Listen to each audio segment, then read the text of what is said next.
Comme vous le voyez, cette séquence débute sur une place du Vieux Marché. Mais attention, cet endroit n'a rien à voir avec celle de Rouen, où une pucelle lorraine a fait une cuisante expérience. Nous sommes au Havre.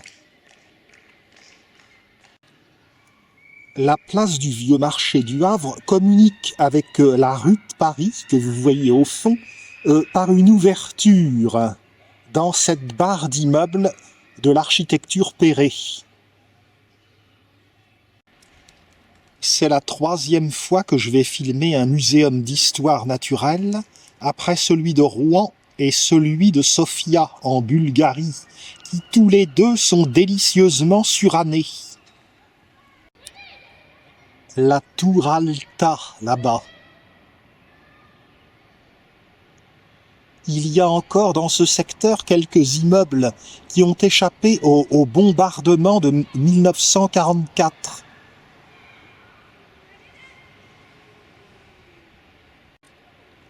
Sur la droite, on aperçoit la cathédrale Notre-Dame du Havre, qui est une rescapée, elle aussi. Sur la place du Vieux Marché, on peut voir Monsieur Goéland, une de ses œuvres que l'on peut voir au moment de Un été au Havre, et dont certaines sont pérennes.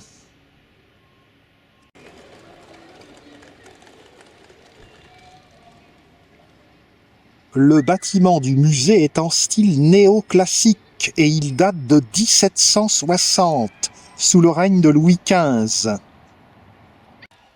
Le style néoclassique était en vogue dans la période 1750-1850. En effet, on appréciait la simplicité de ces lignes en réaction par rapport au rococo, trop compliqué.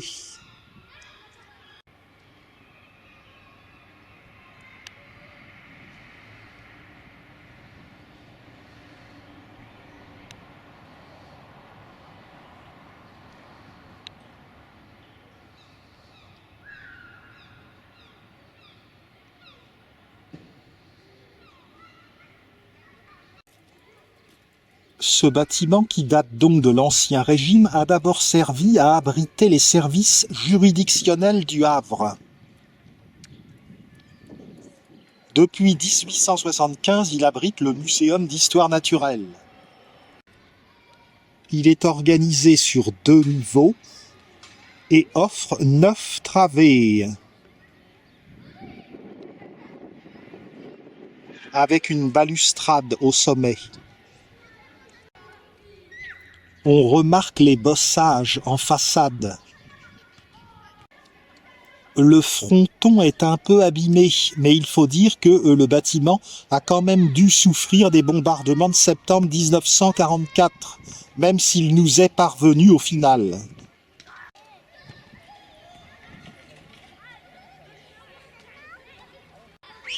C'est vraiment étrange de voir ce bâtiment ancien harmonieusement installé à côté de l'architecture Perret.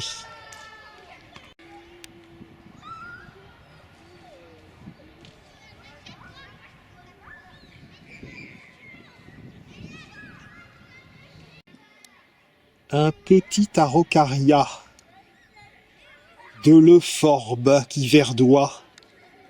Il est bon de voir le printemps bientôt reparaître.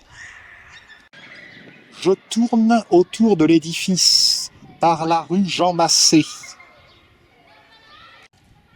Le musée abrite les collections du naturaliste Le Sueur, qui avait été constitué en 1845. Cependant, le musée n'a commencé à les collecter qu'en 1875. Charles-Alexandre Le Sueur est né au Havre en 1778 et il a passé une grande partie de sa vie aux États-Unis, en particulier dans la région du Mississippi. Il a ramené d'innombrables pièces botaniques, zoologiques, minéralogiques. Là-bas, le quartier Saint-François. Ne cherchez pas pourquoi, c'est parce que François Ier a fondé le Havre. Donc la tour Alta, le muséum d'histoire naturelle, l'architecture Perret, la cathédrale Notre-Dame du Havre.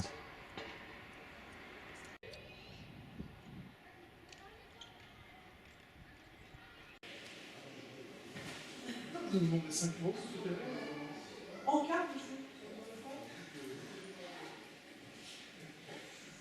êtes prêts? Ok, ok.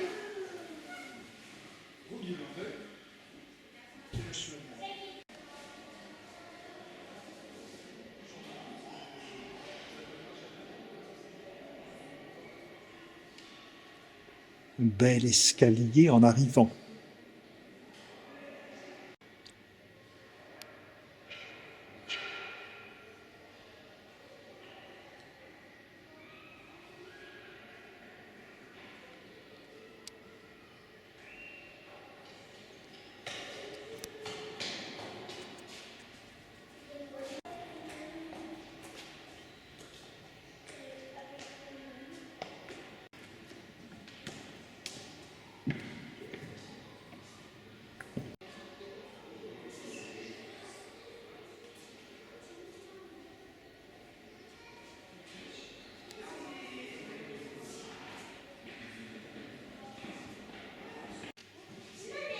Quelques objets de Tasmanie, au sud de l'Australie.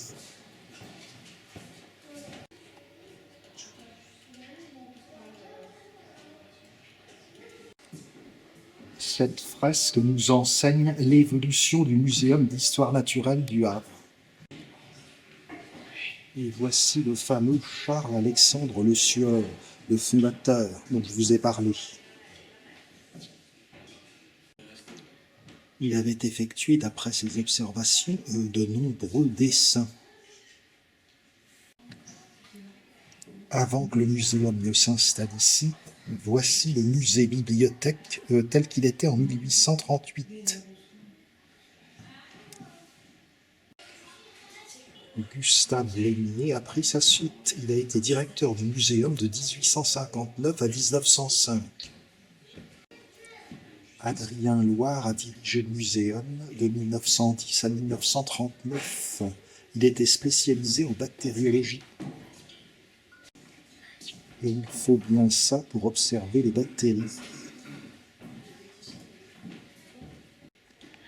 Voici André Maury, qui a dirigé le muséum après-guerre.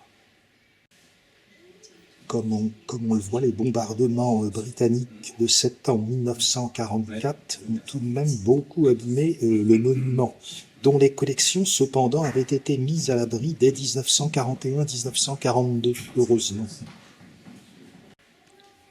Récemment, Gérard Breton et Cédric Crémière ont été impliqués donc dans l'évolution du muséum. Ils l'ont enrichi. Un manchot empereur. Et voici une couronne de fleurs d'Australie du Sud. Notez que les plumes sont celles de pélicans qui ont été colorées par un artiste. Cette curieuse représentation du monde inverse la carte que nous avons l'habitude de voir. Le nord est en bas et le sud est en haut.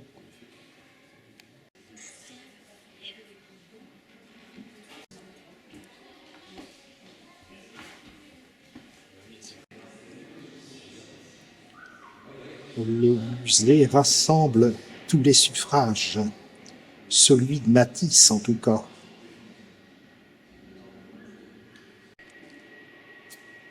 Cette salle apparemment vide rassemble différents documents sur la réinstallation du musée et également une intéressante maquette.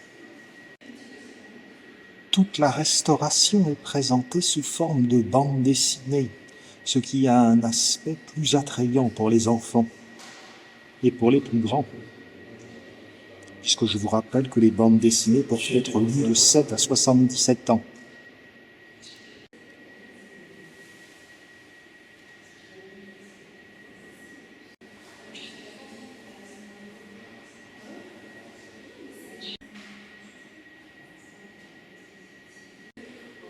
Pendant les 3 ans de fermeture du musée, il y a eu tout un chantier de restauration des animaux taxidermisés.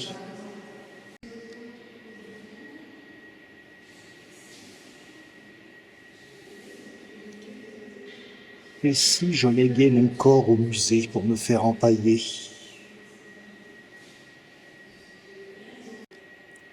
La maquette est magnifique. Le fronton est moins dégradé qu'il ne l'est en réalité.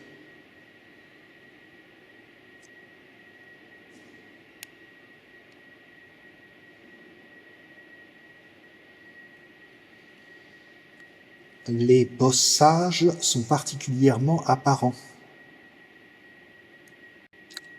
L'œuvre a été réalisée avec des Legos.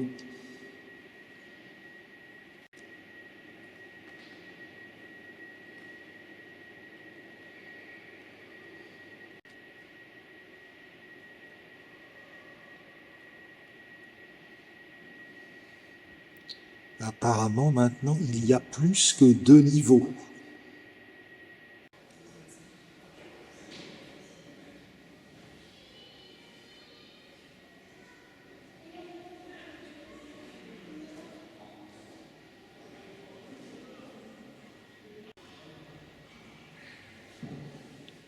Je croyais que c'était les hominidés.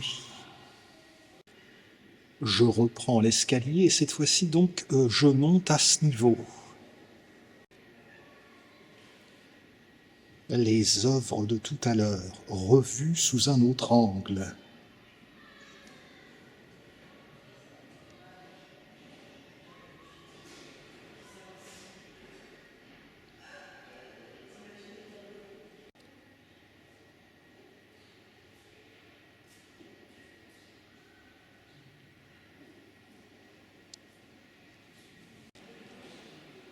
Un manchot empereur nous accueille.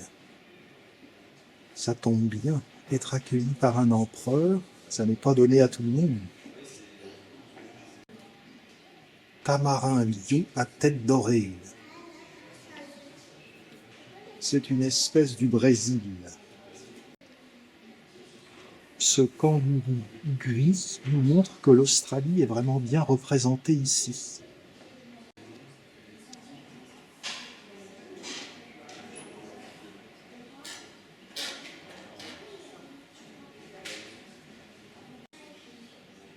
Cet oiseau a un plumage qui ressemblerait presque à des poils. Un wombat commun.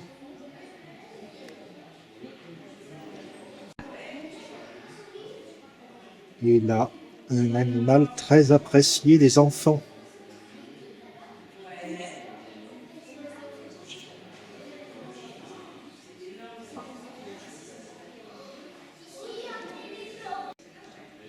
Et voici les très curieux ornithorynques d'Australie, qui ont des œufs mais qui allaitent.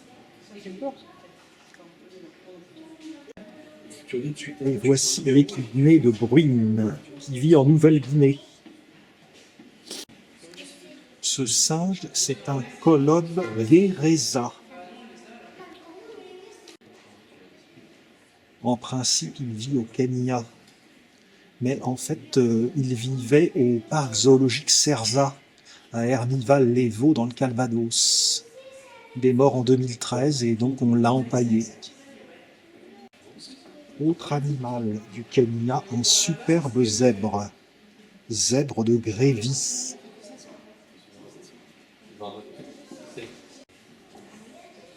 La nature produit vraiment des choses merveilleuses. Il est à gauche là. Voici une hyène tachetée. Afrique de l'Est. Un rhinocéros originaire d'Inde et du Népal.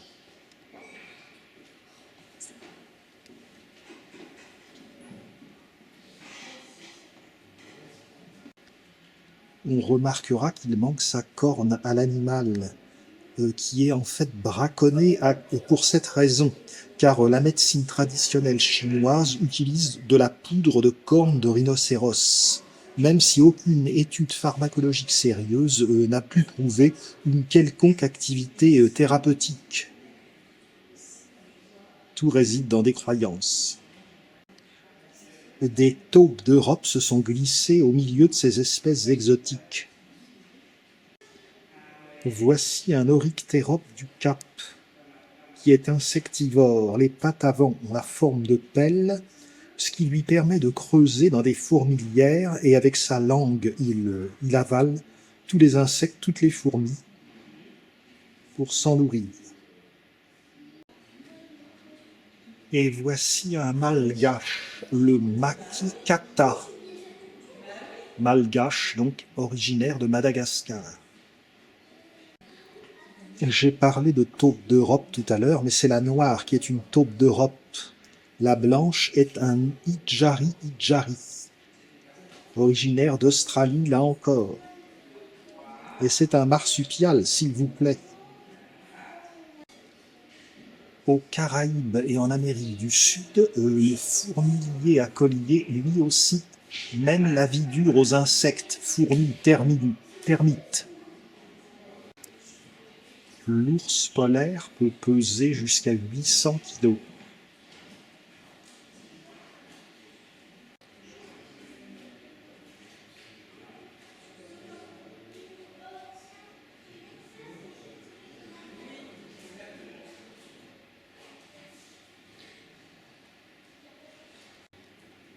Et voici l'espèce la plus nuisible de la planète.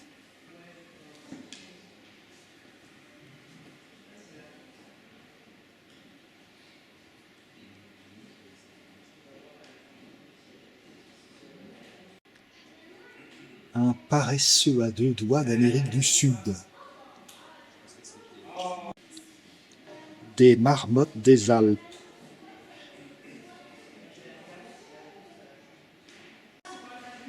Ce petit tableau nous parle de la taxonomie, c'est-à-dire de la science qui classe les espèces vivantes. Il y a le règne animal, le règne des champignons, le règne des végétaux et le règne des bactéries, des protistes. Et oui, pendant longtemps, on a assimilé les champignons à des plantes, mais ils ne font pas de photosynthèse, donc on les met à part. La belette d'Europe. Le cerf élaphe est un animal très gracieux, avec ses andouillés.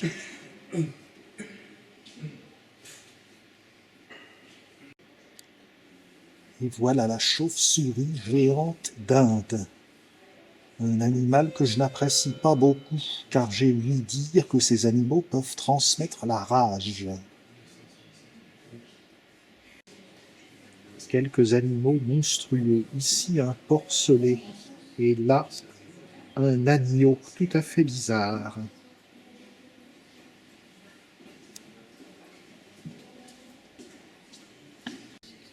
Et voici une plante chinoise, souvent cultivée autour des temples, des pagodes, le ginkgo biloba, arbre aux 40 écus.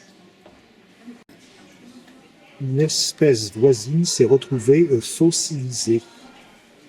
La feuille ne semble pas bilobée, c'est le ginkgo adiantoides.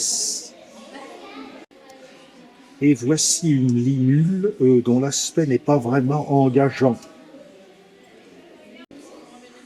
Voici un sélacanthe africain.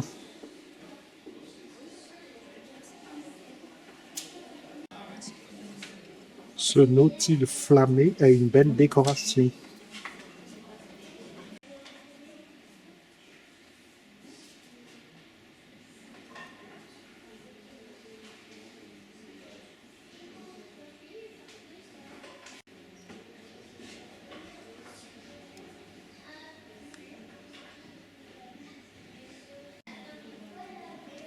Abeilles européennes.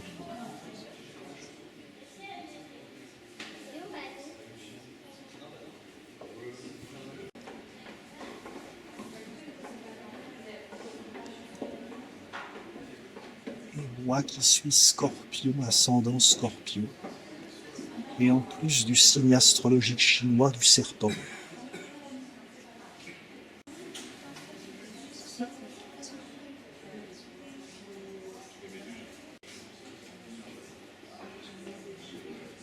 Allez voir là où fleure le naturospace. Vous y verrez plein de papillons.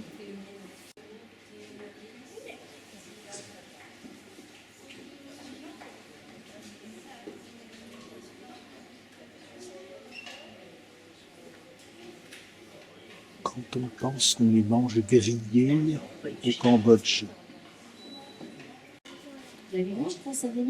des sèches.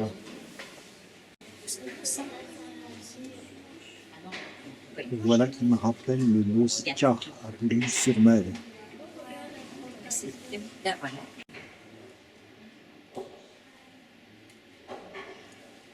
La houppe faciée est sûrement très contente d'en faire partie.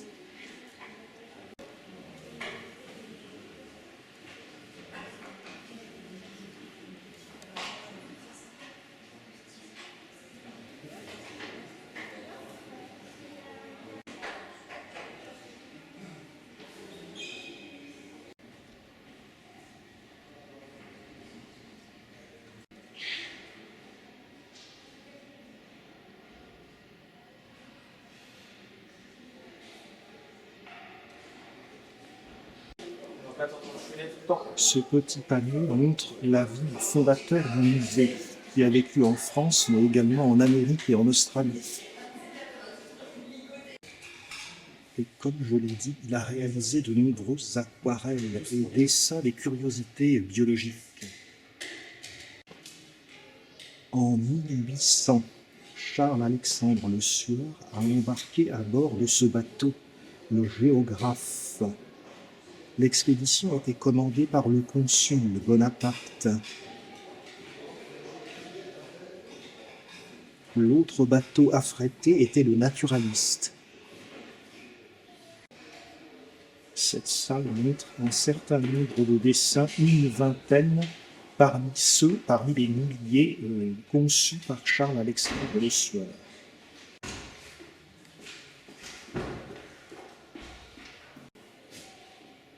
Les dessins sont un peu ludiques. Quant à ces planches de lémurien, elles font penser un peu aux gravures qui se trouvaient autrefois dans les ouvrages du naturaliste Buffon.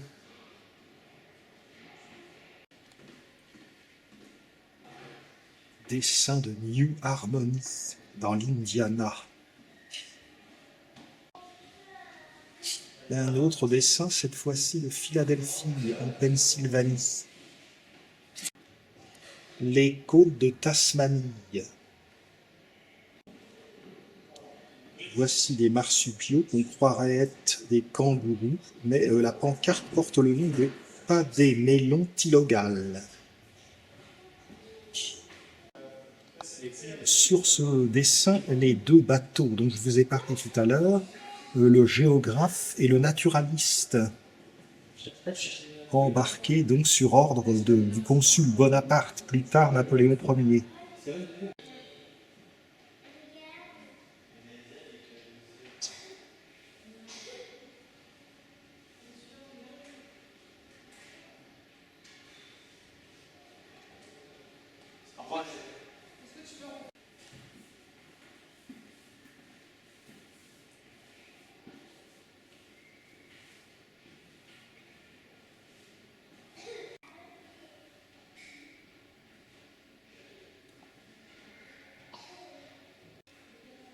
Et apparemment, au XXIe siècle, Charles-Alexandre Le Sueur a fait des émules.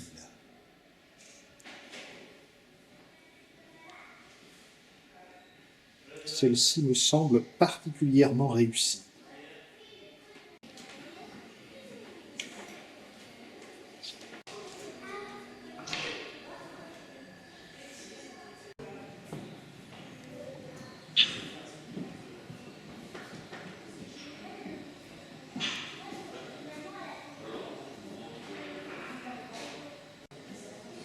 Tout ceci nous fait penser irrésistiblement au film de Richard Fleischer, 20 000 lieues sous les mers, adapté du roman de Jules Verne.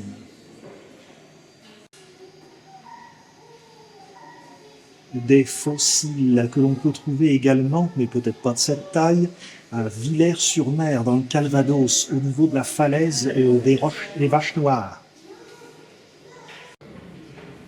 Chose incroyable, une surveillante du musée m'indique que ces pièces ont été trouvées à proximité du Havre, Cauville-sur-Mer, où cette adresse également.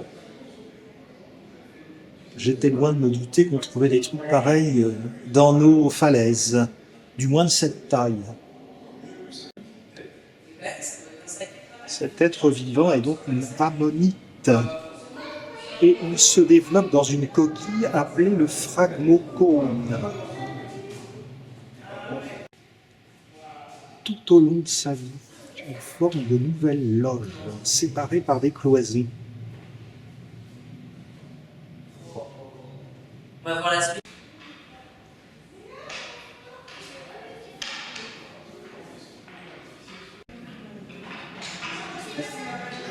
Les roches renferment des témoignages très très anciens.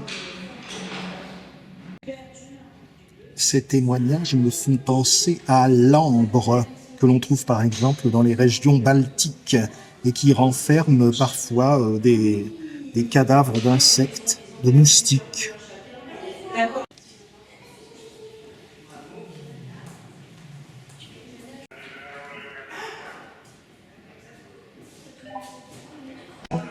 Un œuf d'autruche et un œuf d'oiseau-éléphant.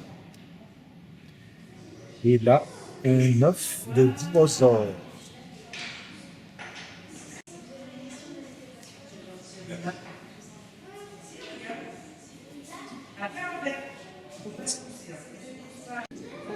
Non, ça va faire.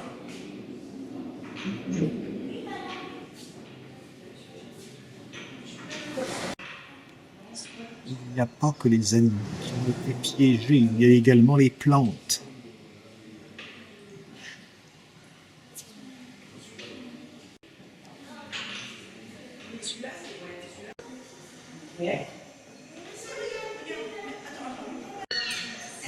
Empreinte de reptile. C'est comme ça. Celui-ci est de taille supérieure. Un squelette d'Archaeopteryx.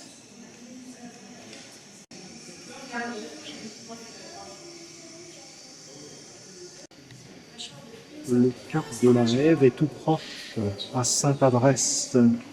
Il est donc normal que le Muséum d'histoire naturelle du Havre en dise quelques mots. Pas besoin d'avoir fait des études très poussées pour comprendre la signification de ce mot compliqué.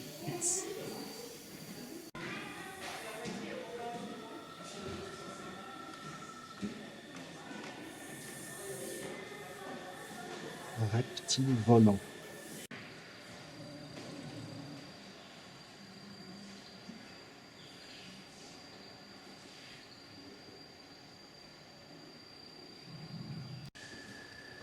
Il n'avait pas un aspect particulièrement engageant.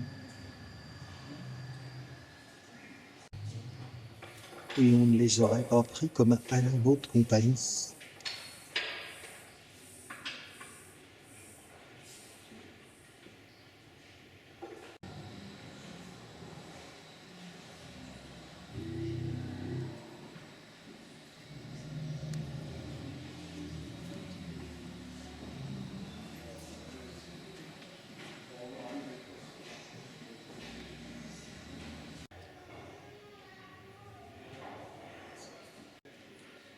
Dans les salles les plus reculées, voici tout d'abord les petits modèles.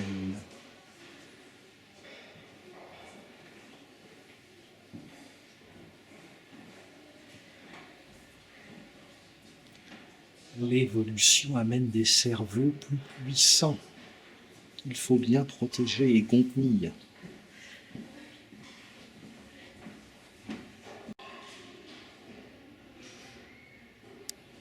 Nous Pour ce qui est de la sapience, de la sagesse, je ne sais pas quand même. Il y a encore du progrès à faire.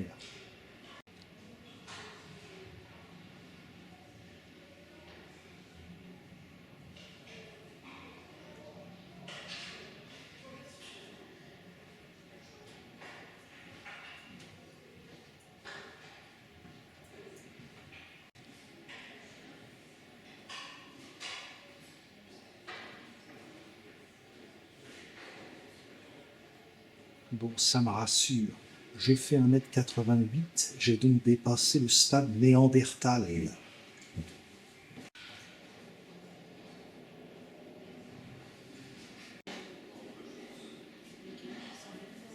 C'est vrai qu'il a l'air ancien.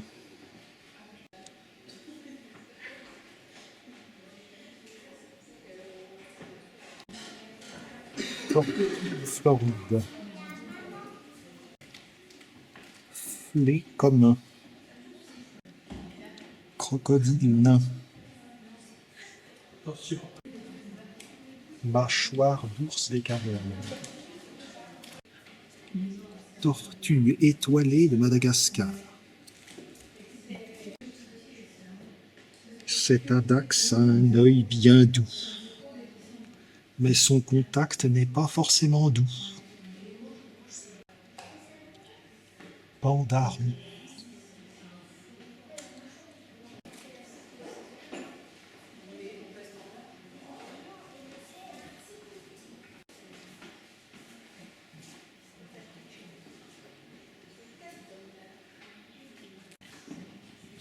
Poisson porc-épic. Arapaima.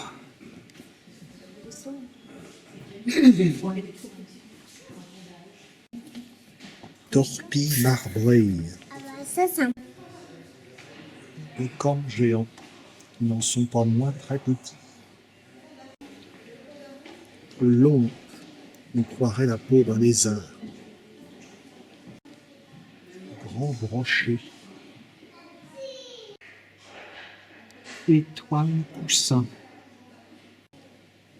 Un pocillopore méandreux de toute beauté. Bénitier géant. Grand nacre. Tourteau. Corbeille de Vénus. Très curieux oursin crayon. Il y a des espèces dans ce musée que je ne connaissais pas. Délicate gorgone violette. Un môle.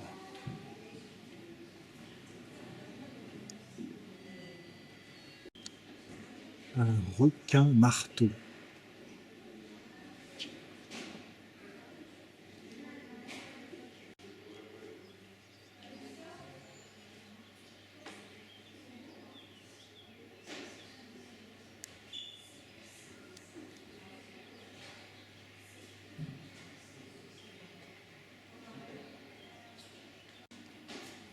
Spatule blanche, joliment équipée.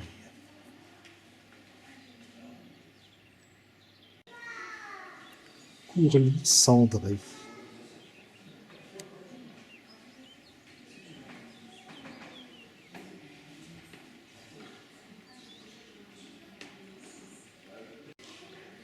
Un phoque veau marin.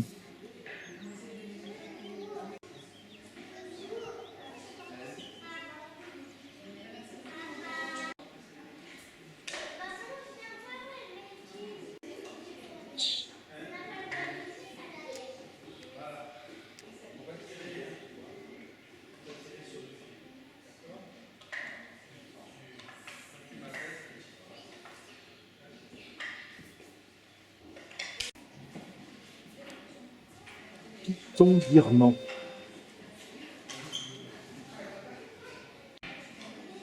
Lézard à collerette. Il aurait été à la mode sous Louis XIII.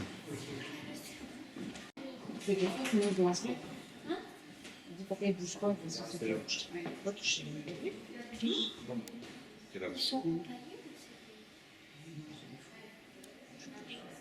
Un gros crocodile. Crocodile.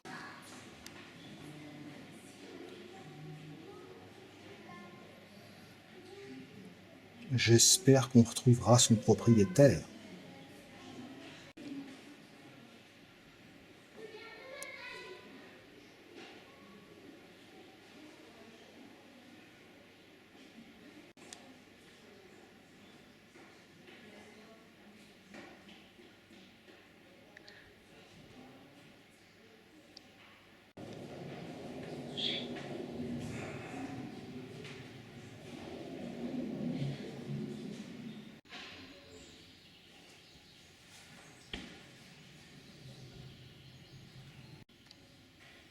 Magnifique gypse rose des sables. Le soufre, le fer, l'or et l'argent. Le graphite, c'est du carbone. Le cuivre, la pyrite, ou or des fous. Cette fluorite est de toute beauté. Et non, ce n'est pas du jambon, c'est de la rhodonite. Opale exilolide. Chrysocole. Quartz améthyste.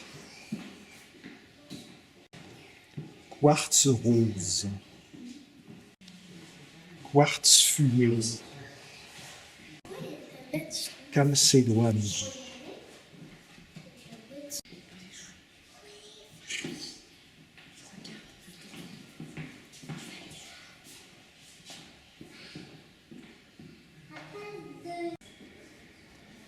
La visite de musées de minéralogie peut être éminemment poétique.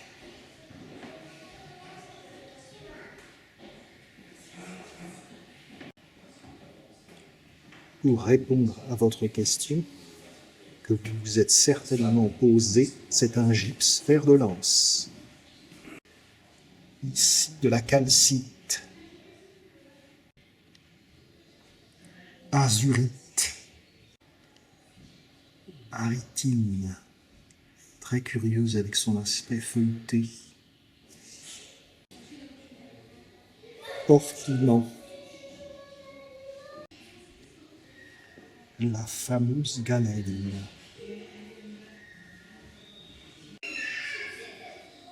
Le bismuth. Les sels en suppositoire servent pour les angines. Antimoine. Je rassure ceux du Bec et Loing ou de Saint-Vendry, rien à voir. Arsenic.